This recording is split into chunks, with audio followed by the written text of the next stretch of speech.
what I did for mortals in their misery here now. At first, mindless, I gave them mind and reason. What I say is not in censure of mankind, but showing you how all my gifts to them were guided by goodwill. In those days they had eyes, but sight was meaningless, heard sounds, but could not listen. All their length of life they passed like shapes in dreams, confused and purposeless. Of brick-built, sun-warmed houses, or of carpentry, they had no notion. Lived in holes like swarms of ants, or deep in sunless caverns. Knew no certain way to mark off winter, or flowery spring, or fruitful summer. Their every act was without knowledge, till I came. I taught them to determine when stars rise and set, a difficult art. Number, the primary science I invented for them, and how to set down words in writing, the all-remembering skill, mother of many arts. I was the first to harness beasts under a yoke with trace or saddle as man's slaves, to take man's place under the heaviest burdens, put the horse to the chariot, made him obey the rein, and be an ornament to wealth and greatness. No one before me discovered the sailor's wagon, flax-winged craft that roamed the seas. Such tools and skills I found for men. Myself, poor wretch, lack even one trick to free me from this agony. Humiliation follows pain. Distraught in mind, you have lost your way. Like a bad doctor, fallen ill, you now despair of finding drugs to cure yourself. And now, hear the rest of what I have to tell. What crafts, what methods I devised, and you will wonder more. First in importance, if a man fell ill, he had no remedy, solid or liquid medicine or ointment, but for lack of drugs they pined away, until I showed them how to mix mild healing herbs, and so protect themselves against all maladies. Then I distinguished various modes of prophecy, and was the first to tell from dreams what fate ordained should come about, interpreted the hidden sense of voices, sounds, sights met by chance upon the road. The various flights of crook-clawed vultures I defined exactly, those by nature favorable and those sinister.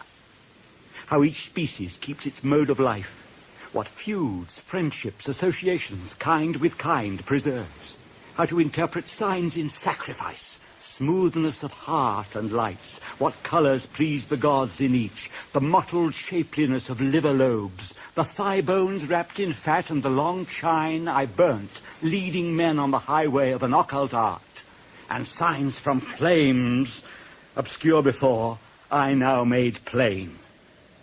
So much for prophecy.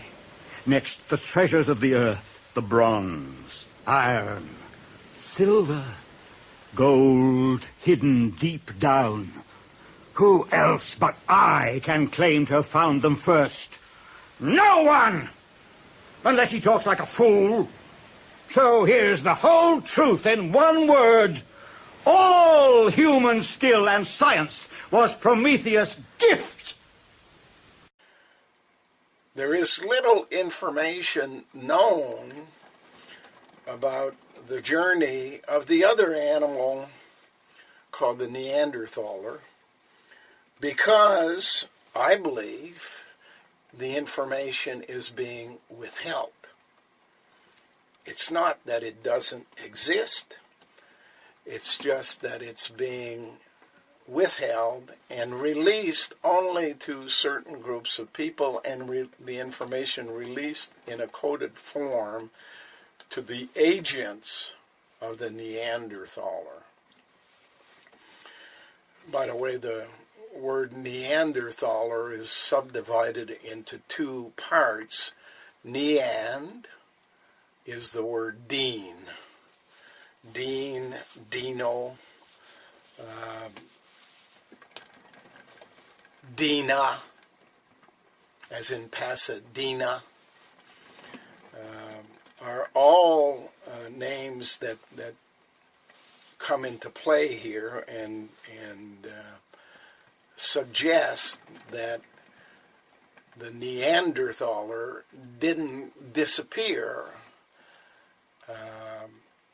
forever and ever, but basically disappeared for a purpose. And the purpose can be better understood if one goes over to the other division of the word Neanderthaler, and that the word thaler is the German word for dollars. So the word Neanderthaler can be interpreted in English using this code, and this is where I learned to use this code that came to North America in the late 1800s with the Eastern European immigrants that traveled to North America to take over the land from the first immigrants, the native people, so-called native people of America. Who are you carrying all those bricks for, anyway? God? Is that it? God? Well, I tell you, let me give you a little inside information about God. God likes to watch. He's a prankster. Think about it. He gives man instincts. He gives you this extraordinary gift, and then what does he do? I swear, for his own amusement, his own private cosmic gag reel, he sets the rules in opposition. It's the goof of all time. Look, but don't touch. Touch, but don't taste. Taste, don't swallow. And while you're jumping from one foot to the next, what is he doing? He's laughing his sick fucking ass off. He's a tight ass. He's a sadist. He's an absentee landlord. Worship that? Never. Better to reign in hell than serve in heaven, is that it? Why not? I'm here on the ground with my nose in it since the whole thing began.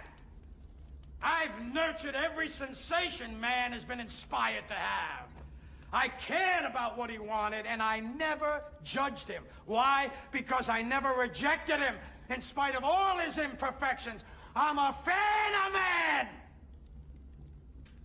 I'm a humanist. Maybe the last humanist. Who, in their right mind, Kevin, could possibly deny the 20th century was entirely mine? All of it, Kevin! All of it. Mine. I'm peaking, Kevin. It's my time now. It's our time.